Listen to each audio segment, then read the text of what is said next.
Le PTR est en place depuis quelques jours pour la saison 5 de Diablo 4, un PTR entendez serveur test. Effectivement, depuis la saison 4, Blizzard a décidé de mettre en place ces serveurs de test qui permettent quand même de retirer beaucoup de bugs. On avait vu que ça avait eu un impact très positif sur la saison 4 qui était bien meilleure que les saisons précédentes et donc Blizzard a réitéré l'expérience pour la saison 5. Il y a évidemment pas mal de bonnes choses positives qu'on a déjà pu tester sur ce PTR de la saison 5, mais il y a pas mal de choses à dire et à améliorer, et c'est ce qu'on va voir cette vidéo. On va parler donc de la nouvelle activité de fin de jeu, les hordes infernales, comment ça fonctionne, est-ce que c'est intéressant, est-ce qu'il y a des problèmes, qu'est-ce qu'il faut corriger, l'équilibrage des classes et des objets qui sont en cours et quelles sont les petites aberrations qu'on a pu voir déjà sur le serveur test. Bref, on voit tout ça dans cette vidéo. Salut à tous, salut la guilde, j'espère que vous lootez bien. Si vous n'êtes pas encore abonné à la chaîne, eh bien pour soutenir, n'hésitez pas à le faire, ça m'aide énormément. Et surtout ne pas louper les prochaines vidéos. Sur ce, c'est parti.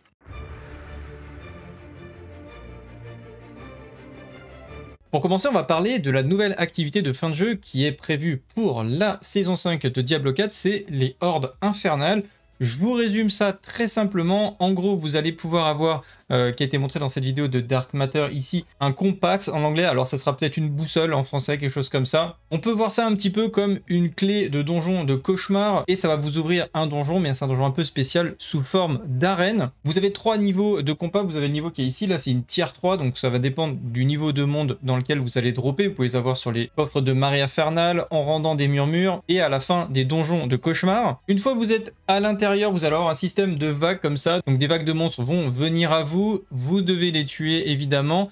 Et régulièrement, entre chaque vague, vous allez pouvoir choisir des affixes, un petit peu comme des affixes de donjons de cauchemar, mais que vous allez pouvoir choisir, qui va vous donner des avantages au niveau des loots à la fin, mais aussi vous mettre un peu plus en difficulté. Une fois que vous avez terminé, vous avez plusieurs coffres avec différents types de matériaux disponibles, avec un gros coffre à 250 qui vous demandera de faire probablement les clés les plus élevées pour avoir assez de cendres. C'est un petit peu les mêmes principes que les coffres de Helltide, vous avez des cendres que vous allez accumuler. Plus vous allez faire des clés élevées, plus vous allez avoir un nombre de vagues important. Et par conséquent, vous pourrez ouvrir le gros coffre, qui, je rappelle, avait été annoncé par Blizzard pour apporter déjà des greaters affixes assurés, ce qui est assez cool en soi, mais il y a pas mal de problèmes autour de ça. Là, vous allez me dire, bah, c'est toujours une activité de fin de jeu en plus, c'est sympa, c'est bonne ambiance, comme on dit, mais en fait, il y a un hic qui a été mis en avant de manière très détaillée par Enip, je trouve, et vous pourrez le voir, sa vidéo directement en description si vous voulez la version longue, mais je vais vous faire la version courte. Pour faire simple, le problème principal, c'est que pour obtenir ces clés, bah, déjà, ça prend un certain temps, il faut aller les farmer. Une fois que vous avez ces clés-là, il va falloir les faire évoluer. Pour les faire évoluer, vous devez récupérer des parchemins. Où c'est que vous allez récupérer des parchemins? À l'intérieur des clés. Sur les coffres de fin, en fait, vous avez un des 3 coffres qui est ici, donc ce coffre à droite. Et bien, quand vous allez l'ouvrir, il va y avoir une probabilité de vous donner un parchemin. C'est des choses qui pourraient être changées par Blizzard, mais en tout cas, pour l'instant, c'est comme ça que ça fonctionne. Et Nip a expliqué dans ses tests à lui qu'il avait eu un seul parchemin en 7 hordes infernales, donc sachant qu'une horde prend à peu près 10 minutes pour les petites clés, hein, donc quand il y a 5 vagues, disons, ça prend 10 minutes, donc on peut dire qu'en un peu plus d'une heure, vous allez avoir un parchemin. Un parchemin va augmenter de 1 niveau votre compas ou votre boussole pour arriver jusqu'au niveau 8, donc il vous en faut déjà un certain nombre. Si on se base sur ce qui a été dit, ça prendrait environ 5 heures pour ne serait-ce que farmer une seule horde infernale. Et c'est ce qu'a fait Rob dans cette vidéo. Et d'ailleurs, pour ceux qui se demanderaient, c'est quand même assez dur. Il a pas mal galéré, il a fini par le faire en groupe, parce qu'en solo, bah tout simplement, il n'y arrivait pas, il wipait. Alors peut-être que maintenant il y arrive en solo, mais en tout cas, au moment où il avait fait cette vidéo, il l'a fait à plusieurs, parce que c'était plus facile, parce que le donjon était assez long. Pour vous donner une idée, ici, il y a le run entier, pareil, je vous mettrai tous les liens en description si vous voulez voir. On était à 38 minutes au moment où il a tué le boss, au moment où il a fini 38 minutes juste pour faire du coup la clé de tier 8. Et quand il a ouvert le coffre, regardez les loots tout simplement, donc le niveau maximum, il y avait que dalle. Vraiment, il y avait des jambières, des gants avec un seul greater affixe. Donc ce qui aurait été intéressant, c'est d'avoir peut-être un peu plus qu'un seul greater affixe, peut-être 2 triples greater affixes, ou alors beaucoup plus de loot avec plus de chances d'avoir des greater affixes intéressants ou plus de chances d'avoir des greater affixes multiples et un anneau unique qui peut être farmé ailleurs sans aucun problème, c'est même pas un Uber unique.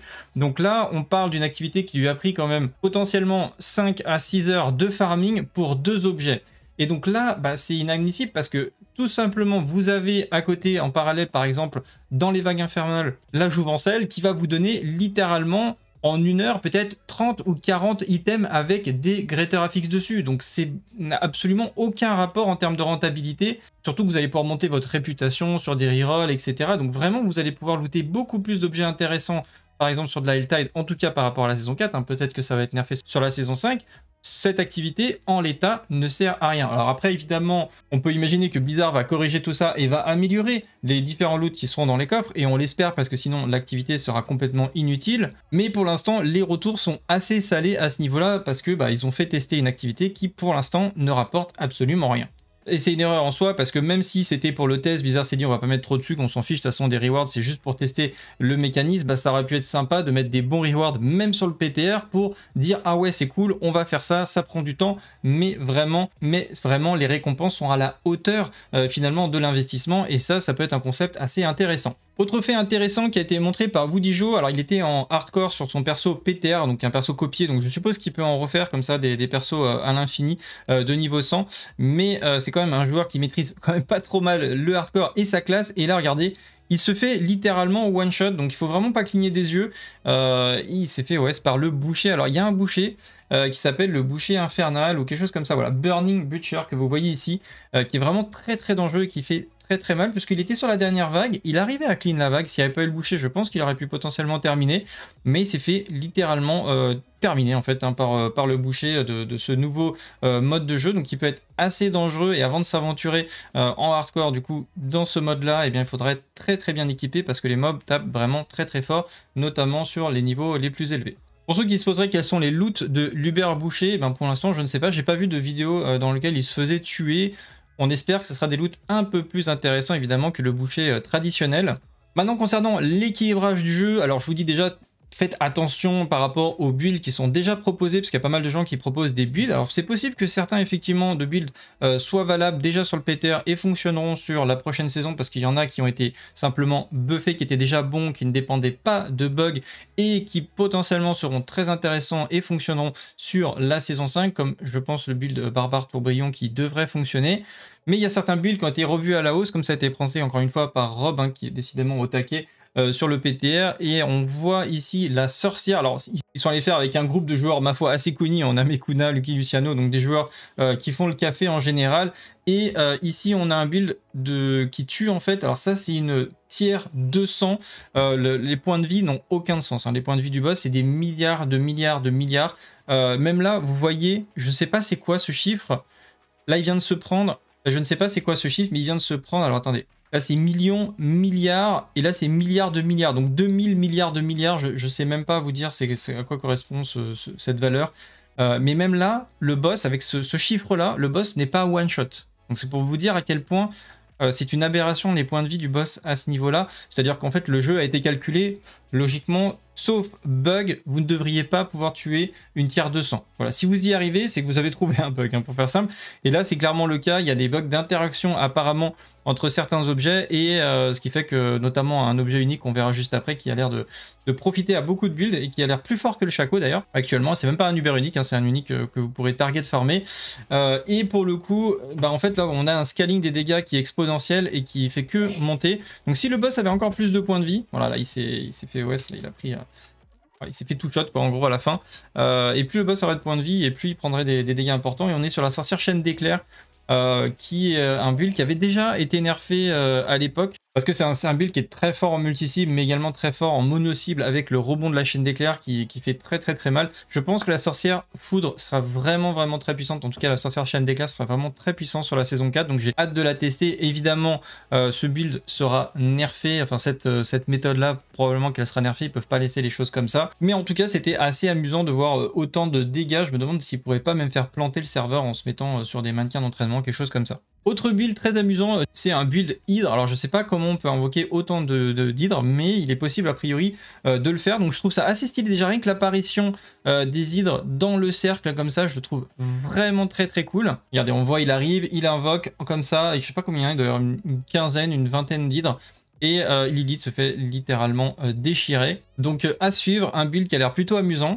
Comme je l'ai dit tout à l'heure, Rob a expliqué aussi que le build tourbillon, barbare tourbillon devrait être très puissant également sur la saison 4. Il y a également un bug assez impressionnant sur les voleurs. En fait, il y a une nouvelle mécanique d'exécution. Voilà, comme vous pouvez le voir, en fait, c'est marqué executed. C'est même pas des dégâts, c'est juste que normalement, quand les mobs arrivent à un certain point de vie, donc assez bas HP, vous avez une probabilité d'exécuter en fait les mobs. Donc ça écrit comme ça exécuter, mais normalement, c'est censé arriver déjà pas sur les élites, pas sur les boss, et ça doit se produire quand les cibles sont bas HP. Et apparemment, il y a un bug sur le PTR et ça exécute n'importe quoi. Donc c'est comme ça qu'ils sont allés avec notamment la sorcière qu'on a vu tout à l'heure. Ils sont allés tuer le boss de 200. En fait, le voleur clean les trash très rapidement avec cette méthode où il va exécuter les packs. Il n'a même pas besoin de faire des dégâts, il faut juste avoir la mécanique et ça lui permet de one-shot les packs. Et ensuite, la sorcière est partie pour tuer les boss. Donc on suppose que ce sera corrigé. Et pour finir, pour les druides, est-ce qu'il y a des choses intéressantes? Eh bien, on a DM qui a présenté un build compagnon. Et il a fait pas mal de tests. Il a dit que ça avait vraiment pas mal de potentiel, ce build compagnon. Mais qu'il y avait également un petit bug sur ce build. Donc au niveau du poison, là, vous pouvez le voir, il y a un tick de dot à je sais pas combien de milliards. Donc plusieurs 13 milliards. Voilà, 13 000 milliards à ce niveau-là. Donc bon, bah, c'est un bug évidemment que sera corrigé. Mais ça permet de one-shot en fait des mobs sur des ticks de dot. Mais encore une fois, même si le build est nerfé, donc qu'on n'arrive pas sur des dégâts aussi stratosphériques, ça sera le cas, il y a pas mal d'améliorations qui ont été apportées. Donc on aura probablement une version déjà du build compagnon qui sera viable sur la saison 5. On sait déjà qu'il y a vraiment beaucoup d'améliorations qui ont été faites sur le build éboulement, qui devrait être également très puissant, et pas mal de choses, d'autres choses ont été buffées. Donc c'est pas impossible que d'ici la fin du PTR, d'ailleurs ce serait bien qu'ils soient un peu plus longs, mais qu'on ait un peu plus d'informations sur les autres builds du druide. Et après, au niveau de la sortie, je pense que de nouveaux builds vont faire leur apparition avec les différents buffs qui ont été faits sur le druide, qui logiquement devrait être en bien meilleure posture que sur la saison 4.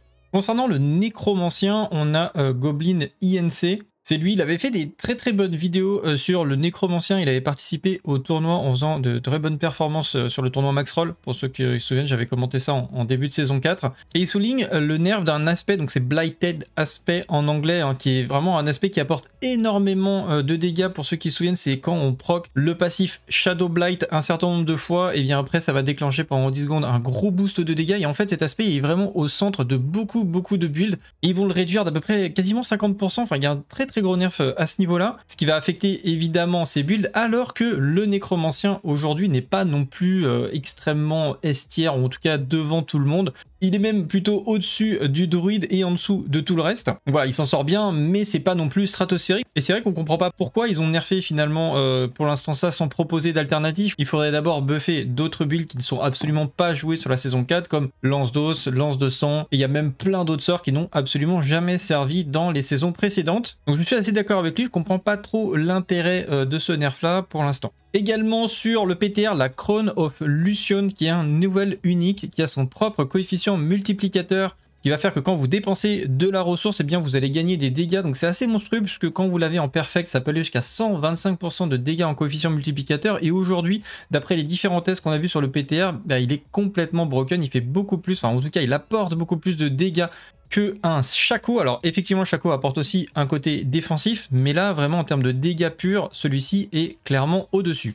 Pour finir, ils ont pu tester également les invocations multiples. Alors vous le savez, maintenant on n'est plus obligé de ressortir quand vous allez faire vos invocations comme Duriel, Varshan, etc. Vous allez avoir l'hôtel en fait qui va réapparaître en boucle. Donc c'est ce qu'ils ont pu tester sur le PTR. Donc voilà, vous avez l'hôtel qui réapparaît, vous pouvez faire votre invocation d'Hubert Duriel et c'est reparti, elle réapparaît quasiment sans délai. Enfin, ça prend peut-être 15 secondes et ensuite vous pouvez la relancer. Alors le problème, vous pouvez le constater à l'écran, c'est que bah, du coup on est blindé d'objets, vous voulez gagner de la rentabilité, vous avez pas le temps en fait forcément de retourner en ville, vous allez perdre du temps en fait tout simplement sur votre farming. Donc, ce qui pourrait être intéressant, c'est d'avoir peut-être un PNJ qui soit à l'entrée de la pièce ou qu'on pourrait invoquer. Ça pourrait être sympa aussi de pouvoir invoquer comme ça une sorte de nomade qui vient de temps en temps pour qu'on puisse vendre nos objets. Et bah, ça permettrait de faire du tri, accessoirement gagner pas mal d'or, parce que bon, bah, ça vaut de l'or comme ça, tous ces objets uniques et tous ces objets légendaires. Bref, faire quelque chose sur tous ces objets-là, que ça traîne pas au niveau du sol, mais ça rend quand même le farming bien plus agréable que devoir sortir, etc. etc. Enfin bref, pour ceux qui l'ont fait, vous savez à quel point c'est chiant. Voilà, pour finir, moi je dirais que c'est très bien que Blizzard veuille développer les activités de fin de jeu, c'est toujours ce qui manquait, et pour le coup, je pense qu'il pousse dans la bonne direction. Il faut vraiment qu'il recalcule par contre les rewards et l'intérêt des nouvelles activités qu'ils proposent dans le jeu. Même le pit sur la saison 4, je trouve que les hautes clés ne récompensaient pas assez les efforts des joueurs, parce que même si en général les builds et les gens qui arrivent à faire des clés supérieures jouer des builds un peu broken, bah moi je trouve qu'il faut quand même récompenser la performance et les joueurs qui performent le mieux et vraiment augmenter, je sais pas, le nombre de créateurs affixes qui vont tomber dans les activités de très haut niveau. Voilà, pour ma part c'est tout pour aujourd'hui, j'espère que cette vidéo vous a plu, si c'est le cas likez et partagez, on se retrouve dans la prochaine, salut à tous, salut la guilde, ciao bye. J'ai farmé des heures pour une boussole en toc, cherché partout même sous les plus petits rocs. Après des jours d'efforts, vaincu les hordes folles, ma réponse un vieux loup moisi, c'est bien trop drôle. Merci Blizzard, quel joli cadeau. On espère mieux pour la saison